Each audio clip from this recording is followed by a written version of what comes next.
Hey everyone, hope you're all doing well. In today's lesson, we're going to go over some tips for backtesting. Okay, so backtesting is a very common topic in the trading community. The problem is most people do it completely wrong and they give up on backtesting and don't actually receive the full benefits of it because they lack direction. So the main point I want to go over here is that when backtesting, it's crucial to have proper direction. And the 3 tips I have set out here are going to help with that, okay? So the very first tip we have here, you might be noticing what these colored boxes are on my chart. Some of you may have seen it before, some it may be completely new to you. So use the Asian Session Range Indicator is my first tip. So let me show you how to find that. You just type it, it's called FXN Asian Session Range. It's completely free. If you just type in Asian Session Range, you'll find it come up here. I just have the favorite on it just so it's always in my favorites list, right? So that's the very first tip. Now, why is this important? Well, it ties into tip number 2. You should only test your regular trading session. And of course, the regular hours that you are typically awake. So in this case, blue represents Asian session, okay? The yellow zone represents London session. And the zone that hasn't appeared yet because I'm in replay mode is the New York session, which is green. You can see the previous New York session back here, but we'll go over that in a minute. So keep in mind you can edit all of these. There's a bunch of settings within the indicator. You can edit to whatever colors you prefer. These are just the ones that I've chosen. You can customize it to your liking, okay? But this is extremely important because the main problem people have with backtesting is that they just open up the charts and just start testing their strategy on any potential setup that they possibly see. That's completely wrong because it will give you unrealistic results and maybe just confusing and deter you from continuing your backtesting sessions because the results won't add up, right? It won't make much sense and you're going to be frustrated. So I don't trade Asian session. I mean, most people don't, but you know, I certainly do not. And I live in a place where we go by Eastern Standard Time. So London session is typically when I'm sleeping, all right? I go by the same time as New York, Eastern Standard Time. So I'm typically waking up at between 5 and 6 a.m. I've been trying to wake up at 5 a.m. lately. So that would be about right here. However, after going through my morning routine, I don't get to the charts until about 6 a.m., which would be about here, okay? Right where the vertical line is at 6 a.m. So yes, it's still part of London session, but London session is coming to an end and we're just going to be heading into New York session. So I know that that's my preferred time to trade. I'm just going to put a vertical line here at 6 o'clock in the morning because that's typically when I would be getting to my trading desk and analyzing the charts to see what opportunities lay ahead for me in the trading day. So at this point in time, we can even bring back the candles to here too, just to keep this as accurate as possible, okay? So I'd get to my trading desk and this is exactly what I would see. I see the Asian session range. I see that price broke out to the upside of that range, clearing any topside liquidity from the range. And then we started ranging again during London session. What comes next is to be decided. However, because we had a clear breakout of the Asian session, we can mark a break of structure, right? Because now we're just going to be executing our strategy, okay? That's all backtesting is executing your strategy and testing its validity. So we have a break of structure to the upside. Getting into London session, as I said, we're ranging. Now, what was responsible for this break of structure? Well, there is quite a bit of bullish momentum here, but we still had some indecision before the break. The true impulsive break was right here where the imbalance lies, okay? So we could target this candle here, a very low volume candle prior to the break. However, just to be safe, I feel it would be best to include this candle instead because the wick travels much further down. And if we have our stop loss placed below placed below that zone, it would be a lot safer than just targeting this very small candle here. That's too refined for me. I'd rather go after this candle. So let's drag that over. You know what? Let's use the GAN box instead of the rectangle tool. Oh, I just ignored what I said. Right, I'm targeting this candle here. Okay, so targeting that candle. Let's check what kind of pip range that is from top to bottom. It's 4 pips. Your stop loss would have to be below that, so you'd probably be looking at 5 pips. I don't really like that, so let's go from the 50% instead. Right, the equilibrium of that candle, the 50%.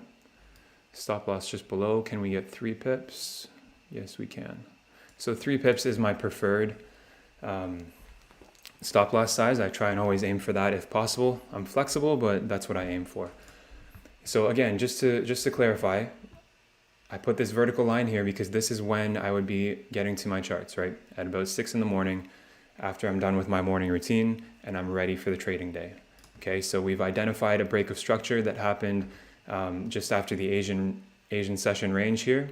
Broke out to the upside, so that's a clear break of structure. What happens when we locate a break of structure? We locate its point of origin. I've determined that that is this candle right here. So all I'm doing is executing the strategy that's been taught in the course and the ebook, right? This is the exact strategy I use. So I'm looking for price to make its way back down to this point of interest, trigger this 50% equilibrium entry, and then head back up to the upside from there, okay? So very simple. This is just a typical backtesting session.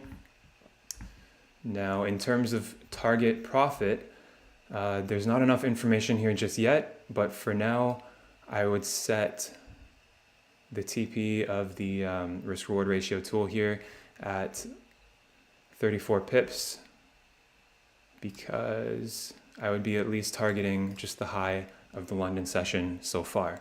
Mind you, London session is not complete yet, so we have to play price forward and see if anything develops. So there's, of course, a big range between where price is currently at. A big range between where price is currently at and where I would like to see it end up, right? We've got just under 30 pips of a range, so there's a lot that can happen within that time. This is just a preliminary prediction of what may happen, and I'm staying prepared for it, but we have to play price forward to see how things would develop this morning, okay?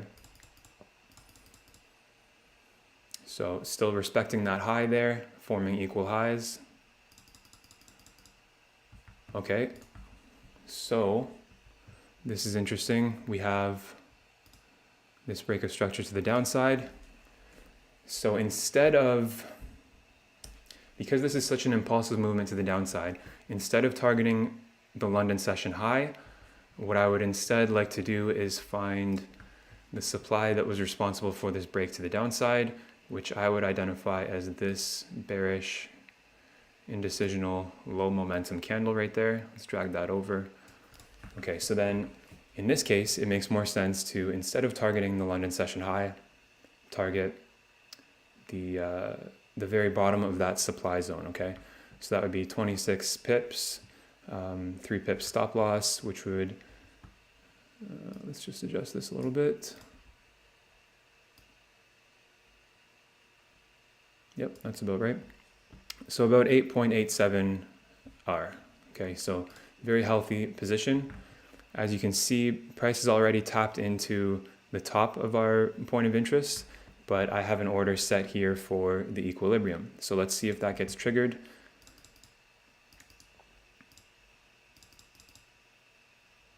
Okay, move this over. Keep in mind, we're just backtesting the typical strategy that's taught within the community, okay? The video course and the ebook. This is just the typical strategy, and the only thing I just want to outline is that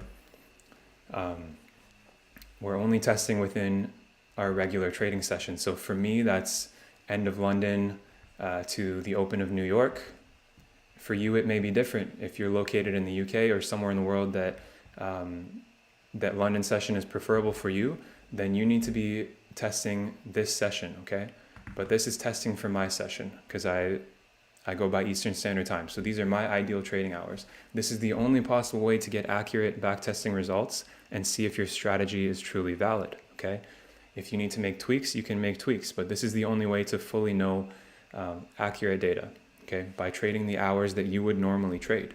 So I put this line here because this is when I would wake up and get to the charts.